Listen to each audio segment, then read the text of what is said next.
여러분 안녕하십니까? 5월 17일 수요일 MBC 생활뉴스입니다. 유엔 안보리가 북한의 탄도미사일 도발에 대한 대응책을 논의하기 위해 긴급 회의를 열었습니다. 니키 헤일리 유엔 주재 미국 대사는 이 회의에서 북한에 대한 실효성 있는 추가 제재가 필요하다며 국제사회의 동참을 촉구했습니다. 뉴욕에서 이진희 특파원입니다.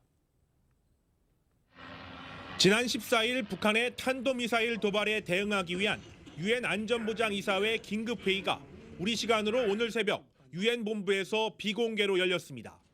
회의에 앞서 유엔 주재 한미일 3국 대사는 기자회견을 열고 북한의 이번 탄도미사일 도발을 강력하게 비판했습니다. 니키 헤일리 미국 대사는 북한의 핵미사일 개발이 국제사회 전체에 큰 위협이 되고 있다며 경제, 외교, 정치 등 모든 수단을 동원해 북한을 압박해야 한다고 강조했습니다. 또 앞으로는 북한을 지원하는 제3국도 제재 대상이 될 수 있다며 세컨더리 보이콧 강행 의지를 내비쳤습니다. Looking at third country entities who are helping North Korea and putting sanctions on them. Because if you are supporting North Korea, you're against the rest of the international community. 헤일리 대사는 또 실효성 있는 대북 추가 제재 방안을 안보리 긴급회의에서 논의할 것이라고 밝혔습니다. 그러면서 북한이 대륙간 탄도미사일이나 핵 개발과 관련된 행동을 또 강행하면 추가 제재를 한다는데 중국과 합의한 바 있다고 강조했습니다. 헤일리 대사는 그러나 북한이 핵 개발과 이에 관련한 실험을 전면 중단한다면 대화에 나설 뜻이 있다고 밝혔습니다. We are willing to talk. But not until we see a total stop of the nuclear process and of any tests there. 북한이 완전한 비핵화 의지를 밝혀야 대화가 가능하다는 도널드 트럼프 미국 대통령의 기존 입장에 비교하면 대화 쪽에 더 무게를 둔 의미로 받아들여지면서 발언 의도에 관심이 집중되고 있습니다. 뉴욕에서 MBC 뉴스 이진입니다. 스위스 제네바에서 열린 유엔 군축회의에서 북한의 미사일 발사 시험에 대한 각국의 비난이 쏟아졌습니다. 중국과 러시아도 규탄 대열에 동참했는데요. 북한은 자유권의 행사였다는 기존 주장을 반복했습니다. 파리 김현 특파원입니다. 유엔 군축회의장이 북한 성토장이 됐습니다. 안보리 상임이사국 5개국과 EU 등 30여 개 참가국은 북한이 지난 14일 감행한 탄도미사일 발사를 강력 규탄하며 안보리 결의 준수를 촉구했습니다. This latest destabilizing act should serve as a call to all nations to implement more robust sanctions against the regime. 특히 러시아는 북한 미사일이 극동 지역에서 관련국의 인내를 시험하는 사안이라며 강한 우려를 표했습니다. 북한의 군사적 도발 수위가 한계치까지 올라갔다는 데 인식을 같이 한 것으로 해석됩니다. 북한은 자위권 행사라는 기존 입장을 되풀이했습니다. 이런 가운데 아베 일본 총리는 어제 도쿄에서 열린 강연에서 북한의 이번 탄도미사일 고도가 처음으로 2,000km에 달했다며 대기권 재진입 시 탄두의 안정성 실험도 병행했을 수 있다고 말했다고 NHK가 보도했습니다. 아베 총리는 그러면서 북한의 대륙간 탄도미사일 기술이 진전되는 것을 매우 우려하고 있다며 주요 7개국이 협력해 대북 압박을 더 강화해야 한다는 입장을 밝혔습니다. 파리에서 MBC 뉴스 김현입니다. 한미 양국이 다음 달 말 워싱턴에서 정상회담을 개최하기로 합의했습니다. 문재인 대통령은 미중 일러 4강에 파견할 특사들을 불러 정상 외교의 물꼬를 열어달라고 당부했는데요. 김찬웅 기자의 보도입니다. 문재인 대통령과 트럼프 미국 대통령이 다음 달 말 워싱턴에서 정상회담을 갖습니다.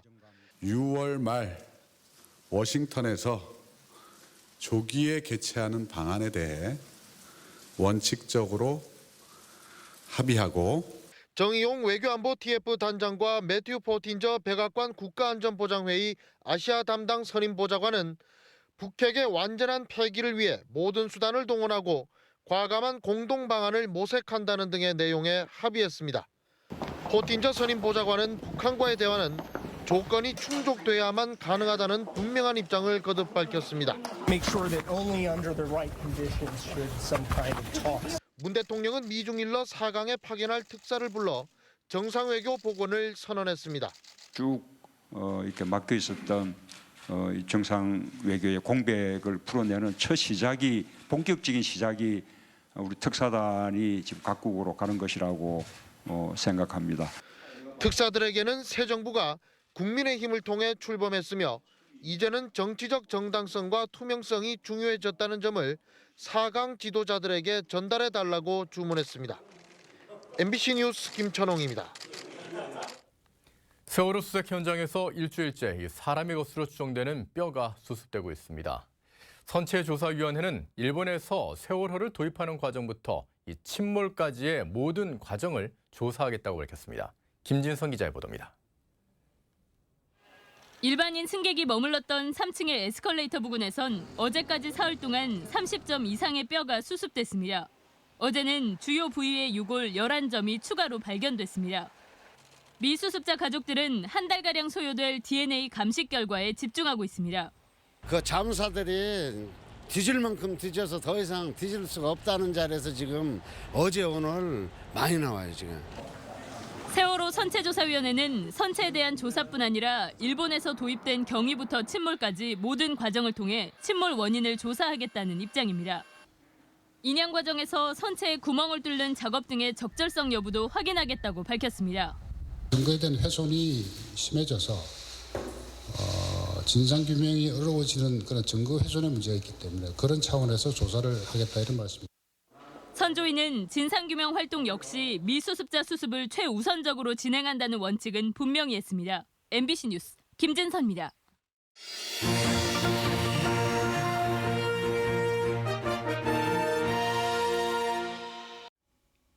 안녕하십니까. 포항 MBC 생활뉴스입니다. 경북 동해안 지역은 오늘 대체로 맑다가 오후에 구름이 많고 경주에는 한 차례 소나기가 내리겠습니다. 오늘 아침 최저 기온은 12도에서 15도 분포를 보였고 낮 최고 기온은 19도에서 22도로 예상됩니다. 바다의 물결은 동해 전해상에서 0.5에서 2m로 일겠고 안개가 끼는 곳이 있겠습니다. 포항의 한 대학이 최신 소프트웨어 기술을 지역에 무료로 적용시키고 있습니다. 학교 주변 지역이 매력적으로 변해야 지역과 대학이 함께 발전할 수 있다는 신념 때문입니다. 이규설 기자입니다. 포항시 양덕동의 한 음식점입니다. 손님이 휴대전화를 서명패드에 가져가자 음식값이 바로 결제됩니다. 35,500 나왔습니다. 삼성페이와 페이코 등 기존의 결제 시스템은 휴대전화를 주인에게 건네주면 주인이 계산 단말기에서 결제해야 하지만 이 시스템에는 NFC 통신 시스템을 적용해 결제가 더 간편해졌습니다. 뿐만 아니라 식사 대금의 1에서 3%를 적립해 포항 지역 가맹점에서 현금처럼 쓸 수 있는 포항 포인트 어플도 새로 만들었습니다. 나름대로는 지금 이게 활성화만 많이 좀 되고 이러면 아무래도 생각하는 만큼 기대는 좀 많이 하고 있습니다. NFC 통신 시스템과 포항 포인트 어플 모두 한동대학교에서 개발해 학교 인근 지역 상가에 무료로 설치해줬습니다. 매장별로 포인트나 스탬프를 따로 적립을 해줬는데요. 이제 포항 포인트라는 어플 하나로 그런 걸 쉽게 관리할 수 있어서 많이 편해졌습니다. 인공지능의 핵심인 딥러닝 기술도 지역과 공유하기로 했습니다. 포항제철소 스마트 팩토리 구축에 기술 자문을 하는가 하면 자율주행 기술을 연구하고 있는 지역업체인 베이다스와 공동 연구를 진행하고 있습니다. 이번에 미래창조부가 주관한 소프트웨어 중심 대학 선정을 계기로 신설된 IT 융합대학이 핀테크와 딥러닝 기술을 개발하고 지역에 전파하는 역할을 하게 됩니다. 그 데이터를 받아서 어떻게 컨트롤해야지 좋은 성과를 낼 수 있는지, 효율을 개선할 수 있는지 그런 면에서 인공지능을 적용을 할 분야는 굉장히 많습니다. 학교 인근 지역부터 매력적인 공간으로 만들어야 지역과 학교가 함께 발전할 수 있다는 한 대학의 의지가 하나 둘씩 결실을 맺어가고 있습니다. MBC 뉴스 이규설입니다. 인도 재무부가 최근 한국 등 6개국 철강 제품에 대해 반덤핑 관세 부과를 결정해 수출 차질이 우려됩니다. 포스코와 현대제철 등 한국산 여러 후판의 반덤핑 관세는 톤당 478에서 561달러이며 기간은 2021년 8월 8일까지입니다. 인도는 철강 생산 과잉으로 한국과 중국산 제품 수입이 늘자 지난 2015년부터 수입 규제를 강화하고 있으며 인도의 철강 수입 시장에선 한국산이 24%를 차지합니다. 동해선철도 포항에서 삼척 구간 건설이 순조롭게 진행돼 올 연말 개통이 무난할 것으로 전망됩니다.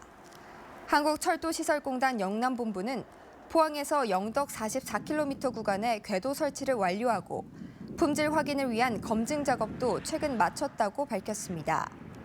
앞으로는 신호와 통신 시스템에 각종 기기 시험이 가능하도록 전기 공급도 이뤄지며 신설되는 청하역 등 4개 역사의 공정률도 71%에 이릅니다.